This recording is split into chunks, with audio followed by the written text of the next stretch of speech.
What is going on, guys? This is Jake at That Fit Friend, and today we're going to be breaking down the Under Armour HOVR Rise 3, and we'll also be doing a little comparison to the Under Armour HOVR Rise 2 at the end of this video, so stick around.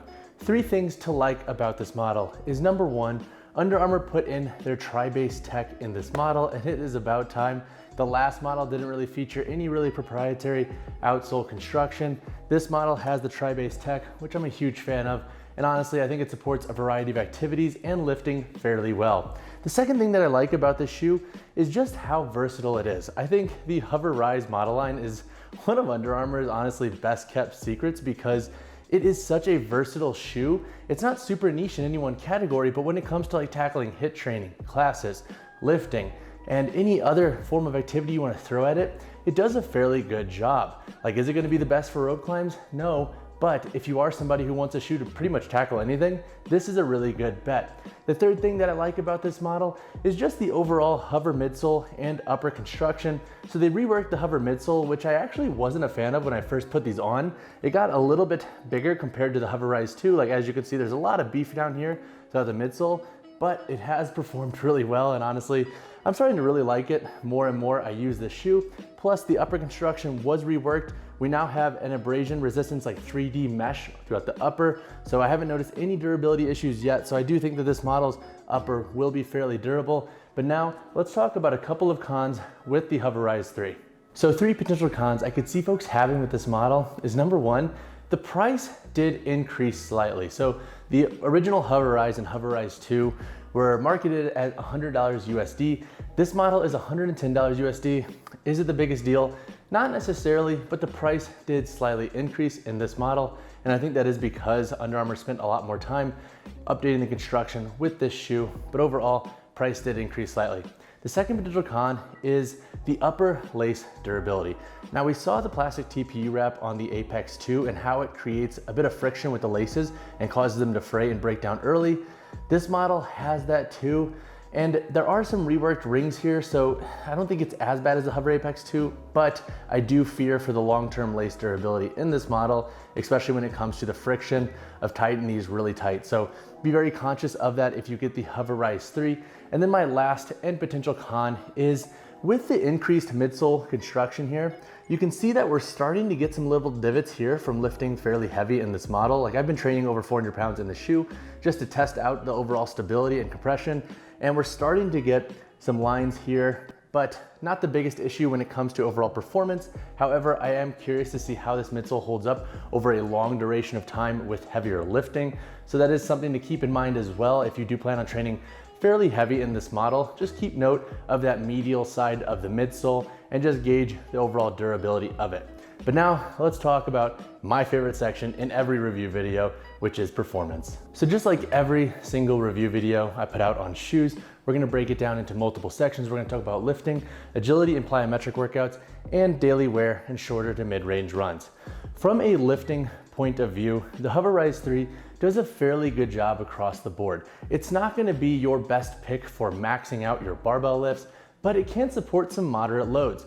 I loaded up to 435 pounds in the shoe with some high volume trap bar deadlift sets just to test out the overall compression with the midsole, and it supported the lifts fairly well. There was a little bit of compression, so I would say try to limit your loading, probably do around like 450 pounds. I wouldn't go much heavier in this model just because we do have a lot of material there separating the foot from the ground, so you're always a bit more prone to stability when loading heavier with thicker midsoles. But overall, this model did a fairly good job. Plus, I really do like this reworked outsole construction when it comes to providing you a nice grounded foot position during a variety of lifts. With plyometrics and more agility focused workouts, I really like this model. I think all of the construction features blend really well into what you're trying to tackle in the shoe with those styles of activity. Like, the booty design feels very secure and very comfortable, and the outsole construction did get a slight reworking and it feels a bit more athletic compared to the HOVR Rise 2.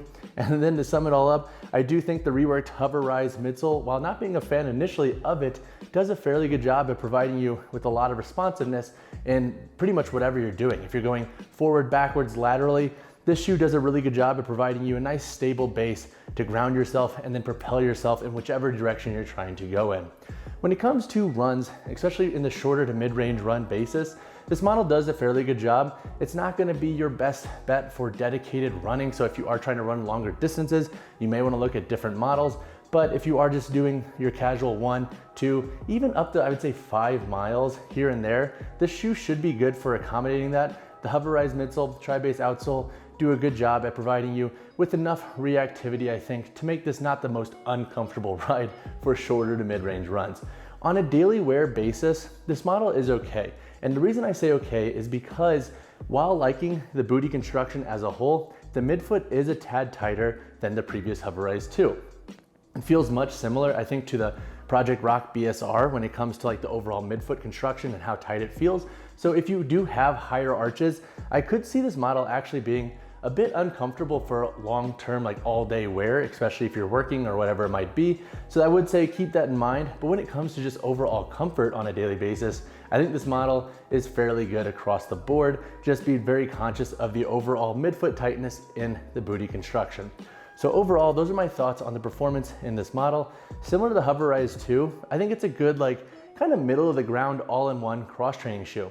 It's not gonna be your best for die-hard CrossFit or long distance running, but if you are somebody who likes to have a lot of variability on a weekly basis, the HOVR Rise 3 does a really good job across the board. Now let's answer the question, is the Under Armour HOVR Rise 3 worth it? I think if you are an athlete and lifter that isn't so niche in any one activity and they train with a lot of variability on a weekly basis, then this model is worth it. It can tackle a variety of tasks and it feels fairly athletic. So I do think if you are that person who wants a more athletic style shoe that can support some heavy loading, this is a good model for you. Now I will say, if you don't want to pay full price for the shoe, look at the HOVR Rise, the original model, and the HOVR Rise 2. They should have better price points than this model, and those both perform pretty well across the board as well. So look at those models, but overall, I do think the HOVR Rise 3 is worth it for the person that likes to train with a lot of variability on a weekly basis. When talking sizing and fit in the HOVR Rise 3, most folks should be safe going true to size. The length fits true, and their width is deemed as regular per Under Armour's site. What I will say though is if you have higher arches, be conscious of the booty design. I think it could feel a bit tight throughout the midfoot for you, so keep that in mind. But overall, I think most folks will be safe going true to size in this model. We touched on price already in this video, but you can expect to pay $110 USD for the HOVR Rise 3. Personally, I do think with the construction updates, that price point is worth it. But if you do want to save money, I would say look into the HOVR Rise and the HOVR Rise 2 because with new models, we'll usually see older models decrease in price, which is a great thing for my budget-friendly friends. All right, guys, now let's break down the construction of the Under Armour HOVR Rise 3. Making our way up here from the toe, we have an outsole lip that comes up.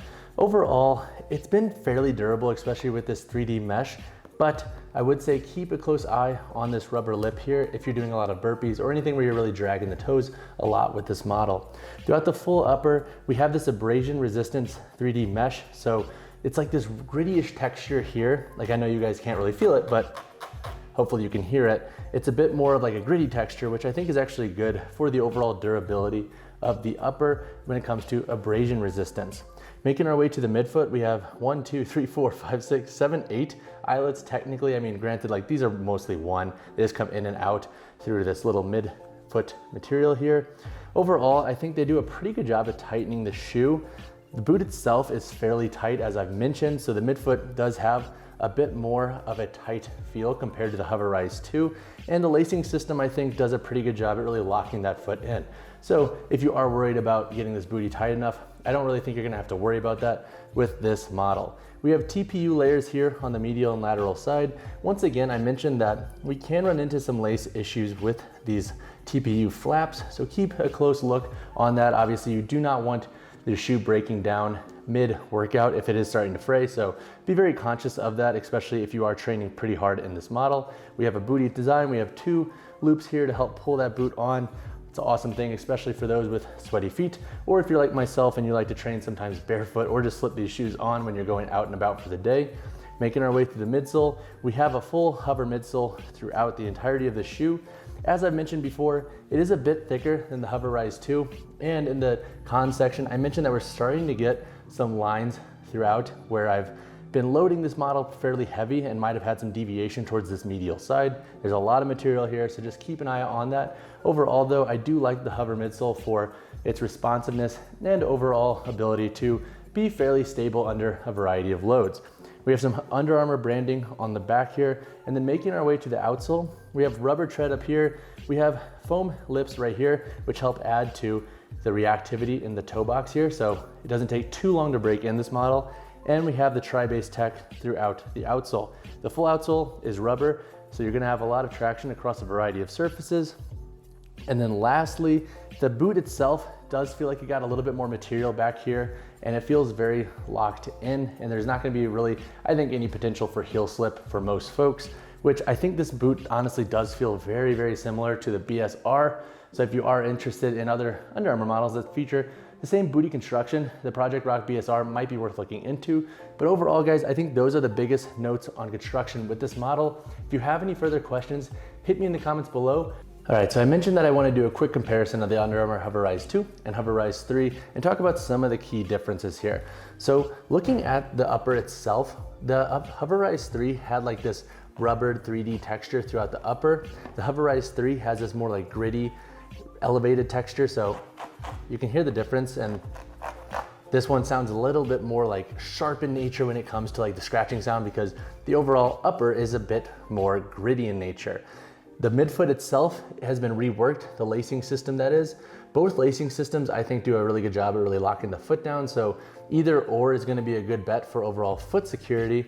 And then looking at the midsole itself, the Under Armour HOVR Rise 2 midsole is fairly consistent throughout. As you can see, we have the same hover tech in there, but the Under Armour HOVR Rise 3 is a bit thicker, and I think that's why this model actually feels, I think, a tiny bit more athletic, because there is a bit more medial foot support with this midsole. And then making our way to the outsole, both feature rubber outsoles, but the HOVR Rise 3 has this TriBase feature here, which I know a lot of folks who love Under Armour shoes really enjoy, and the Under Armour HOVR Rise 2 does not. It just has a full rubber outsole. Other than that, there is a slight construction difference when it comes to the overall shape of the shoe.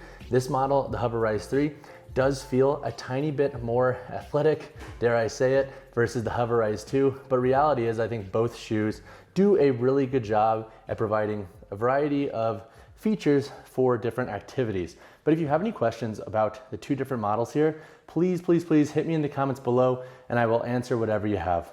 All right, guys, that wraps up my review of the Under Armour HOVR Rise 3. I still personally think that the HOVR Rise models from Under Armour are still one of their best kept cross-training shoe secrets. This model does really well across the board, but if you have any questions on this shoe and if it's worth it or if you should go for an older model, hit me in the comments below. And as always, drop a like on the video, drop subscribe to the channel. I'll see you guys in the next one.